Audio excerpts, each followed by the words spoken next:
Hello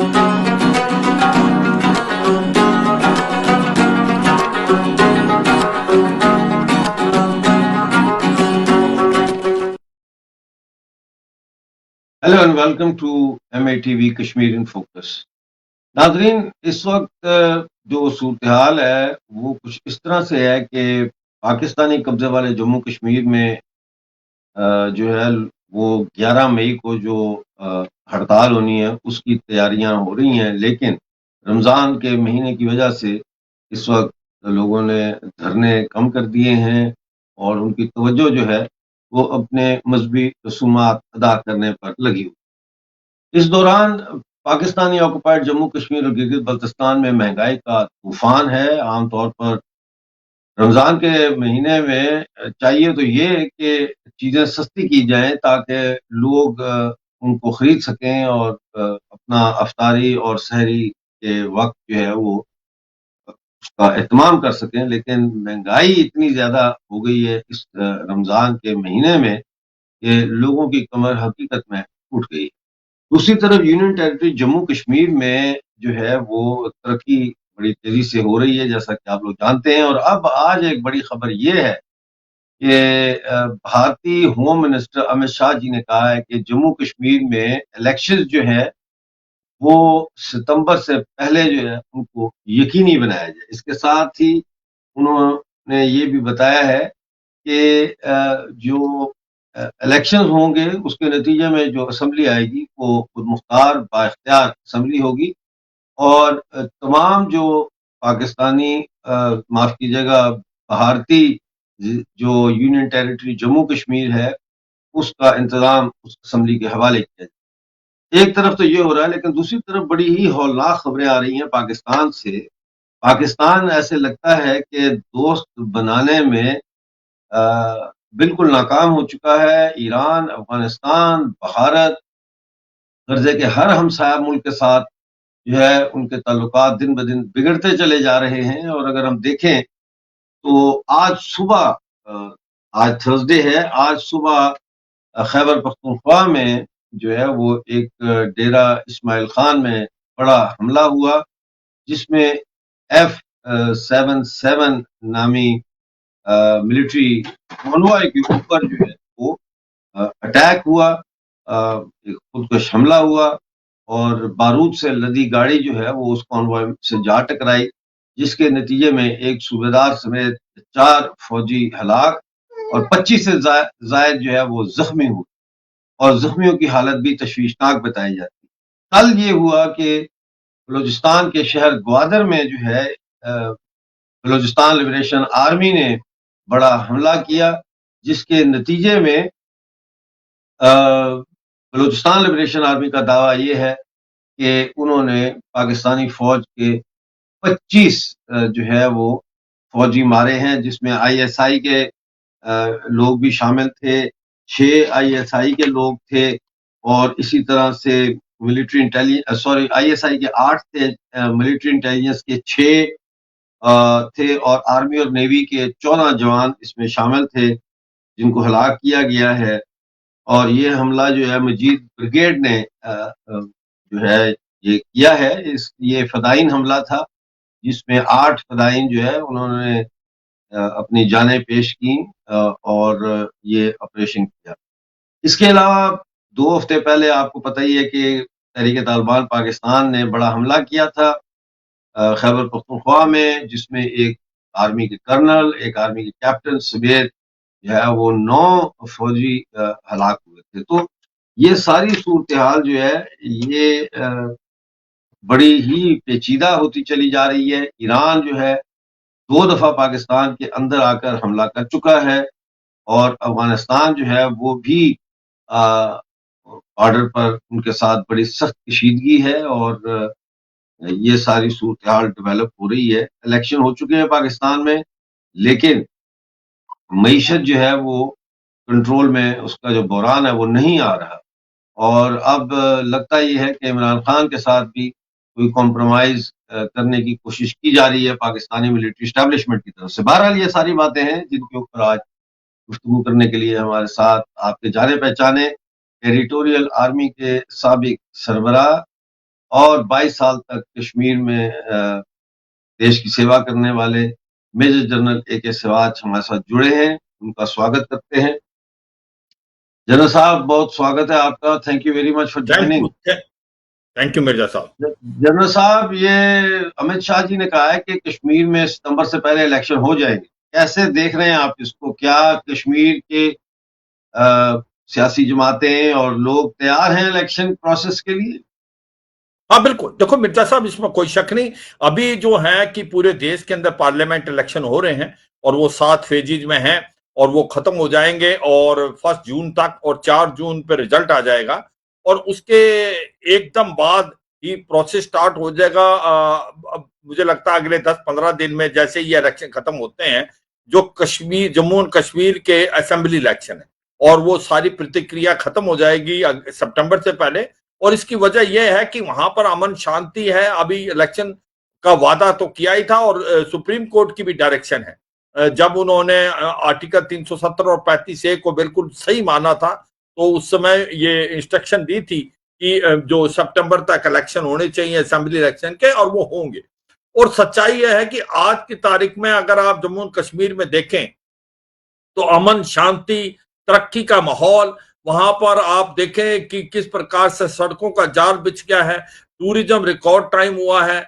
वहां पर सबसे इंपॉर्टेंट चीज है हॉर्टिकल्चर इंडस्ट्री है, वो भी बहुत अच्छी तरीके से आएगा। और बड़े बड़े इन्होंने गोदाम बना दिए एप्पल के, कि एप्पल आपका जो वहां से लाते वक्त सड़ जाता था वो भी नहीं अब प्रॉब्लम आएगी। और रेलवे जो है कम से कम 10 ट्रेन चलेंगी, गुड ट्रेन, जो कि वहां से माल ले जाएंगी, जो कि जम्मू से उधमपुर, उधमपुर से फिर आपका अनंतनाग होते हुए श्रीनगर और बारामूला तक जाएगा। तो मुझे लगता है कि सिचुएशन जो जम्मू एंड कश्मीर में बहुत ही अच्छी है, बहुत ही अमन शांति का माहौल है। और अब सभी लोग जो हैं पार्लियामेंट इलेक्शन में लग गए हैं और उसके बाद असेंबली इलेक्शन होंगे, इसमें कोई शक नहीं। अब अगर आप देखें कि जिस प्रकार से हालात पाकिस्तान में है, वो बहुत ही दर्दनाक है, इसमें कोई शक नहीं। पाकिस्तान के जो रिलेशन है उसके नेबर से तो वैसे ही खराब हो चुके हैं।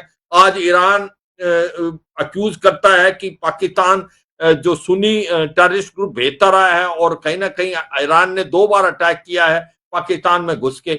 और जो अगर आप देखें अफगानिस्तान के साथ जो तालिबान की गवर्नमेंट आई थी, तो पाकिस्तान ने सोचा था कि वहां पर उनको स्ट्रेटेजिक डेथ मिलेगी, मगर वो हुआ नहीं, क्योंकि डूरन लाइन को मानते नहीं है अफगानिस्तान में जो तालिबान गवर्नमेंट है। और जो पश्तून है खैबर पख्तूनख्वा में, वो अफगानिस्तान के साथ मिलना चाहते हैं। और ऊपर से जो तहरीक तालिबान पाकिस्तान, वो बहुत बोल्ड हो रहा है, और जिस प्रकार से वो हमले कर रहा है, मुझे लगता नहीं कि पाकिस्तान बच पाएगा। और अब जिस प्रकार से बलूचिस्तान लिबरेशन आर्मी, जो कि एक जेन्युइन फ्रीडम स्ट्रगल कर रही है बलूचिस्तान में, वो भी बड़े अपने हमलों को बनाना अब स्टार्ट कर दिया है।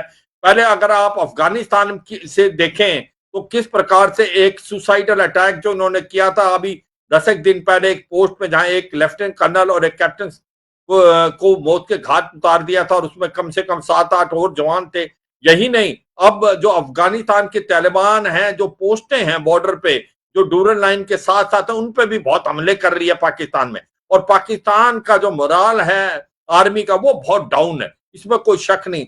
उनको ऐसा लगता है कि हर तरफ से वो गिर गए, और कहीं ना कहीं भारत से उनको डर है कि कहीं जो उनके जो ईस्टर्न बॉर्डर पे भारत तो कुछ नहीं कर देगा, क्योंकि जिस प्रकार से ईरान है, अफगानिस्तान है, वो भी एक प्रेशर डाल रहे हैं। और अगर भारत की तरफ वो आतंकवादी भेजने बंद नहीं करेंगे, तो मुझे लगता नहीं कि भारत चुप रहने वाला है। और वैसे भी जिस प्रकार से आपने बार बार एक चीज बात बताई है, जो कि पीओजे के और गिलगिट बाल्टिस्तान में एक सिविल वार जैसी सिचुएशन पैदा हो गई है। लोग सड़कों पे थे, पुंछ का रास्ता खोलना चाहते थे।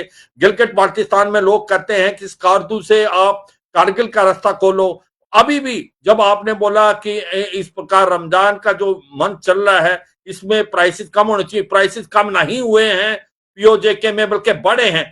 ये रिपोर्ट आई है 40 रुपए पर केजी जो आटा है वो बढ़ गया है। गैस की कीमत भी ज्यादा हुई है, क्योंकि पाकिस्तान को आईएमएफ से लोन चाहिए, उसके लिए उसको जो सब्सिडी रिड्यूस करनी है।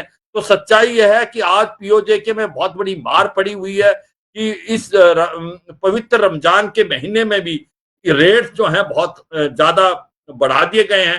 तो मुझे लगता है कि जो 11 मई की आप बात बता रहे हैं, अब लोग पीछे नहीं रहेंगे, आर पार की लड़ाई है, मरने मारने को तैयार है, क्योंकि उनको पता पाकिस्तान का भट्ठा गोल होने वाला है, सिविल वॉर जैसी सिचुएशन है।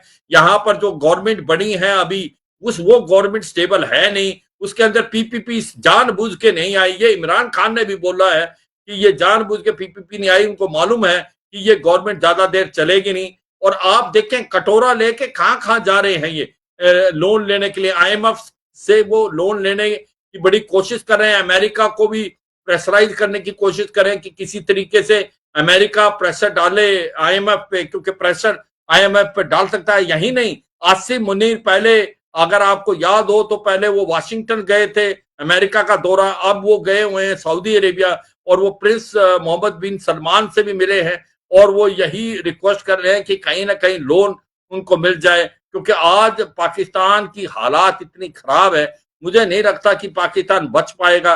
जिस प्रकार से अब पॉलिटिकल इंस्टेबिलिटी, इकोनॉमिक क्राइसिस और टेररिज्म बढ़ता जा रहा है, लोगों में बहुत ज्यादा आक्रोश है, और स्पेशली पीओजे के और गिलगित बाल्टिस्तान में ऐसा लगता है कि पाकिस्तान के 4 हिस्से होके ही रहेंगे।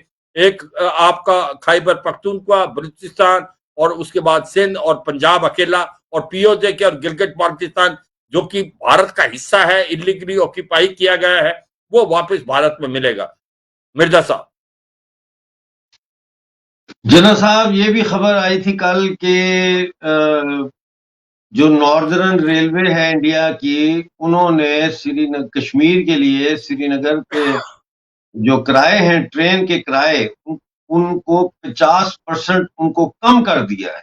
एक तरफ पाकिस्तान में कीमतें बढ़ती चली जा रही हैं, दूसरी तरफ जो है वो इतनी राहत दी जा रही है। मिसाल के तौर पर श्रीनगर से अनंतनाग का किराया 35 रुपए था, उसको अब कम करके 15 रुपए कर दिया गया। इसी तरह बाकी किराए भी जो है वो कम कर दिए। 15 रुपए तो मतलब है कि आप 15 रुपए में तो पाकिस्तानी कब्जे वाले जम्मू कश्मीर में जो रिक्शा है उसका मीटर भी स्टार्ट नहीं होता। तो ये लोग जो है या तो समझते हैं कि हम लोग गलत बयानी से काम ले रहे हैं, उनको यकीन नहीं आता कि आज के दौर में ट्रेन का किराया बजाय बढ़ाने के, भारत ने कश्मीर के लिए ट्रेन के किराए जो है उनको 50% कम कर दिया है। उधर जो है ट्यूलिप गार्डन भी अब खुलने वाला है, और ऐसे लगता है जैसे कल की बात थी, ट्यूलिप गार्डन खुला था तो लाखों लोग गए थे पूरी दुनिया से भी और इंडिया से भी सियाहत के लिए, वो ट्यूलिप गार्डन देखने के लिए।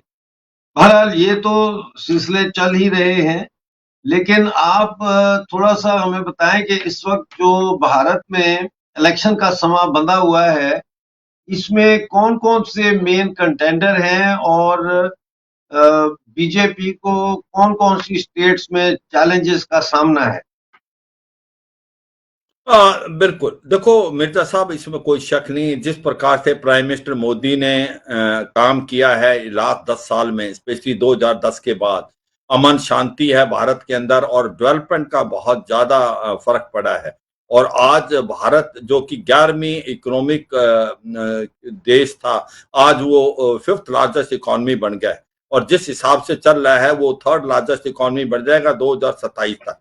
और यही नहीं, ये चाहे वर्ल्ड बैंक है और आईएमएफ है, वो कहते हैं एक अगर पूरे वर्ल्ड में कोई ब्राइट स्पॉट है तो भारत है।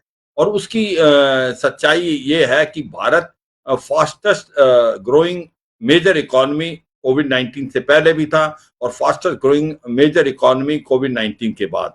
अगर आप इस चीज को देखें, जिस प्रकार से तरक्की चल रही है भारत के अंदर, और पॉवर्टी लाइन से में जो लोग थे उसको भी उठा दिया गया है। आज जो भारत की गवर्नमेंट है 80 करोड़ लोगों को मुफ्त आटा दाल चीनी देती है, और जिस प्रकार से हर जगह अमन और शांति का माहौल, डेवलपमेंट का माहौल, और भारत चारों तरफ से तरक्की कर रहा है। और यही नहीं, भारत की इकोनॉमिक पावर बढ़ती जा रही है, भारत की मिलिट्री पावर भी बढ़ती जा रही है, और भारत के जो रिलेशनशिप हैं वो हर एक देश से बहुत अच्छे हैं। अगर आप चीन और पाकिस्तान को छोड़ दें, उसके अलावा भारत के रिलेशनशिप रूस से भी अच्छे हैं, अमेरिका से भी अच्छे हैं, पूरे यूरोप से बहुत अच्छे हैं, मिडिल ईस्ट में सारी मुस्लिम कंट्रीज से भारत के अच्छे अच्छे, सऊदी है, ओमान है, इजिप्ट है, और यही नहीं, ईरान जो है कि शिया देश, और इजराइल के साथ। तो सच्चाई यह है कि अगर आप देखें जिस प्रकार से इस गवर्नमेंट ने 10 साल काम किया है, मुझे लगता नहीं इनको कोई प्रॉब्लम होगी और ये ज्यादा बड़े मार्जिन से जीतेंगे जितना ये 2014 और 2019 में जीते थे। मुझे लगता है कि जो एनडीए गवर्नमेंट है, जो बीजेपी की गवर्नमेंट है, उसको कोई चैलेंज नहीं है। उसकी वजह यही है कि इन्होंने ग्राउंड पे काम किया है और हर लोग के लिए क्या है, पूरे देश को 140 बिलियन जो 1.4 बिलियन लोग हैं, जो 140 करोड़ हिंदुस्तानी हैं, वो सारे खड़े हुए हैं।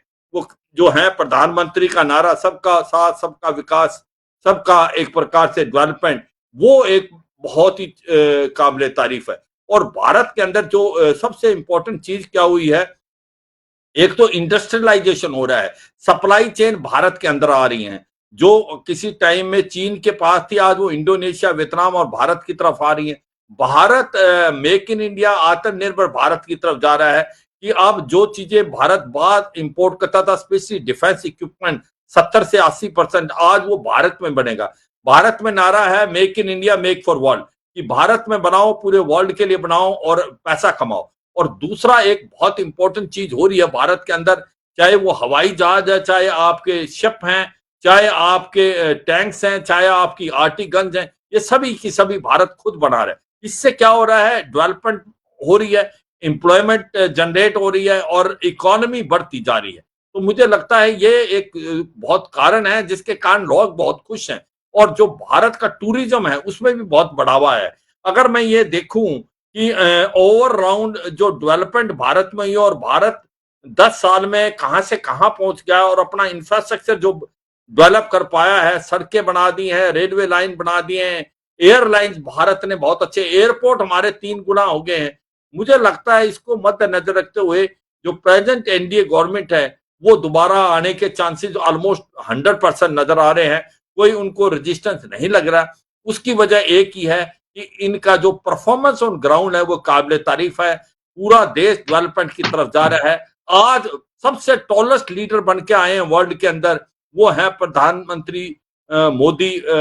और यही नहीं, अगर आप रूस यूक्रेन की लड़ाई देखें, वहां पर भी भारत की तरफ देखा जा रहा है कि किसी तरीके से मध्यस्थता करे, कि भारत के प्रधानमंत्री ऐसे हैं जिन्होंने एक ही दिन में पुतिन जो प्रेसिडेंट हैं रूस के, उनसे भी बात की, और जेलेंस्की जो कि प्रेसिडेंट हैं आपके यूक्रेन के, उससे भी बात की और दोनों को एक प्रकार समझाने की कोशिश की कि डायलॉग और डिप्लोमेसी से लड़ाई बंद होनी चाहिए। तो मतलब यह है कि ओवरऑल परफॉर्मेंस भी बहुत अच्छी है इस गवर्नमेंट की, चारों तरफ से अच्छा हुआ है, डेवलपमेंट भी हुआ है, इकोनॉमिक डेवलपमेंट भी है, उसके साथ साथ जो आपका करप्शन इस गवर्नमेंट के अंदर ऑलमोस्ट 0% है। और सबसे इंपॉर्टेंट चीज क्या है, भारत ने चारों तरफ से तरक्की की है और ह्यूमन फैक्टर बहुत इंपॉर्टेंट है। हेल्थ एजुकेशन पे बड़ा पैसा खर्च किया इस गवर्नमेंट ने। तो मुझे लगता है इस गवर्नमेंट को कोई भी चैलेंज नहीं है। ये गवर्नमेंट दोबारा आएगी और ये भारत की के लिए बहुत अच्छी बात है, क्योंकि भारत में अभी डेवलपमेंट बहुत चल रही है। अगर ये प्रेजेंट गवर्नमेंट दोबारा आती है, जिसके चांसेस बहुत हैं, तो ये भारत के लिए बहुत ही अच्छी खबर होगी, क्योंकि डेवलपमेंट जिस हिसाब से हम चल रहे हैं, हम 5th से 3rd लार्जेस्ट इकोनॉमी बनेंगे और इसी प्रकार से 4th लार्जेस्ट मिलिट्री पावर से 3rd लार्जेस्ट मिलिट्री पावर की तरफ जाएंगे। और मुझे लगता है मिर्जा साहब प्रेजेंट गवर्नमेंट के चांसेस आने के बहुत ही ज्यादा ब्राइट है।